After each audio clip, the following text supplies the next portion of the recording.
Hi friends, welcome back to my channel. ఈరోజు recipe వచ్చేసి రవ్వ కేసరి అండి.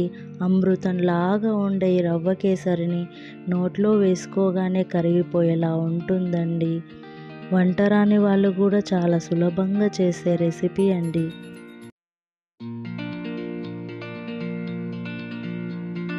ముందుగా రవ్వ కేసరి చేసుకోవడానికి కడాయి పెట్టుకుని నెయ్యి వేసుకోవాలి. ఈ నెయ్యి వేడైన తర్వాత గుప్పెడు జీడిపప్పు, ఎండు ద్రాక్షలను వేసుకుని మంచిగా ఫ్రై చేసుకోవాలి. 1 నిమిషం పాటు ఫ్రై అయితే చాలు అండి. ఇలా ఫ్రై అయిన తర్వాత మనము 1 కప్పు రవ్వను వేసుకోవాలి. ఈ రవ్వను ఈ నెయ్యితో మంచిగా ఫ్రై చేసుకోవాలండి. కనీసం 20 నిమిషాల టైం పడుతుందండి రవ్వ ఫ్రై అవ్వడానికి. మంచి కలర్ వచ్చే వరకు ఫ్రై అయితేనే మనకు రవ్వ కేసరి చాలా టేస్ట్గా వస్తుందండి. ఇలా ఫ్రై అయిన తర్వాత 1 కప్పు రవ్వకు 2 కప్పుల వేడి నీళ్ళను వేసుకోవాలండి. ఈ వేడి నీళ్ళలో ఈ రవ్వ మంచిగా ఉడుకుతుందండి. 2-3 నిమిషాల పాటు ఇలా తిప్పుతూ మనము ఉడికించుకోవాలి.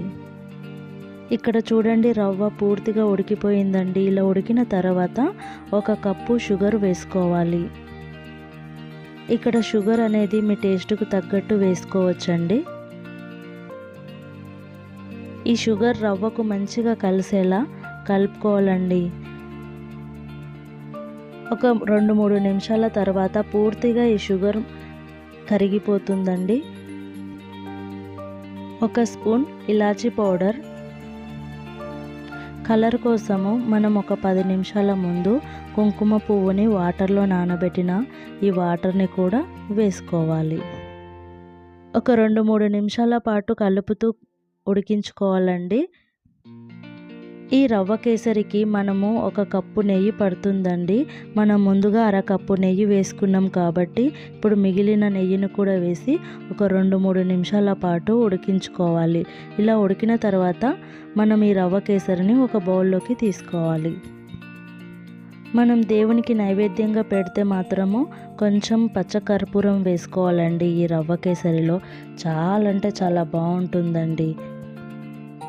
మనం అమ్మవారికి ప్రసాదంగా కూడా చేసుకోవచ్చండి రవ్వ కేసరిని. ఒకసారి నా స్టైల్లో ఈ రవ్వ కేసరిని మీరు ఇంట్లో ట్రై చేయండి. తప్పకుండా చాలా బాగా వస్తుందండి. నా వీడియో మీకు నచ్చినట్టయితే లైక్ చేయండి, షేర్ చేయండి. మరిన్ని వీడియోస్ కోసం నా ఛానల్ని సబ్స్క్రైబ్ చేసుకోండి.